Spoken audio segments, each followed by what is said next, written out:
Let's talk a little bit about just that the health, because I think one of the things it's hard to talk about McDonald's and fast food in general without the health and the moments that have happened because of McDonald's and fast food coming into urban communities.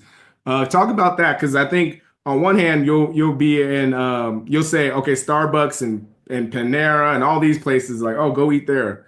But there's like this illusion of health to those versus like a McDonald's where, like, okay, it's a detriment. So can you talk kind of about those health labels and kind of the unhealthiness of McDonald's, and how does that kind of compare to, race, class, and branding of these different type of fast foods that you see in different communities?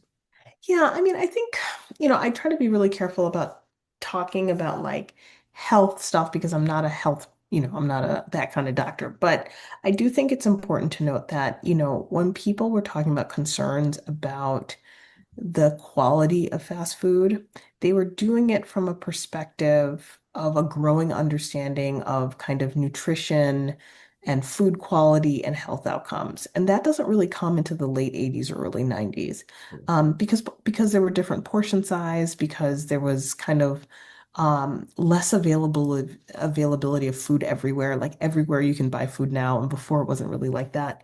But I do think that the implication that the problem is that individual people are eating McDonald's loses sight of the kind of broader story about food. And so I'm always really cautious about not just saying, okay, fast food is the problem. It's living in an environment and a society where people have no time for rest. They don't have access to healthcare. They don't have access to enough sidewalks for walking. They don't have access to, places where you don't need a car. So it's more about how McDonald's fits within a toxic ecosystem of lifestyle and quality of life and wages and opportunities to cook and be in community that is missing, right? So I would never say McDonald's is the reason why, there's all of these health disparities. I would say McDonald's fits perfectly into an environment that exacerbates health disparities. Yeah, that's a good point. And well, just some of the stats you kind of had in the book where I've seen them before, but to see them kind of written in paper was kind of crazy. You said like since like 2000, there was a 50% chance of Black children developing some form of diabetes. It said 75% of adults were either overweight or Black adults were overweight or considered obese. Like, how does this kind of like tie into fast food marketing, systemic, and kind of what you're talking about right there, like systemic access issues? Because I think about food deserts as kind of these things where, at least because I went to school at Morehouse College. So on one hand, you have like this a very nice campus, but then outside of it, you have, Vine City and the West End, where it's really hard to get healthy groceries. Like the Mhm. closest Kroger is 5+ miles away. But so I think a lot of times we look at these kind, like you're saying, these systems where like, all right, 75% this, but you're not talking about how hard it is to kind of get these grocery stores and all those things. How when you're writing and think about that,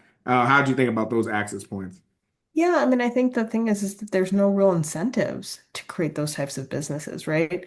For a long portion of the history I write about, the Small Business Administration considered fast food restaurants small businesses for loan purposes, and grocery stores were not, right? And when we think about the bottom line and the margins, grocery stores have very thin margins, fast food has better margins. And so sometimes, during this period in which Black capitalism was getting so much attention, sometimes Black communities wanted to open grocery stores. They couldn't get funding to do it. But if they wanted to do a fast food restaurant, they had easier access. And so you start to see the structural reasons behind some of the things that people look at today and say, well, why don't people do this? Why don't people do that? It's like, well, it's been made impossible to do those very things that would benefit the community.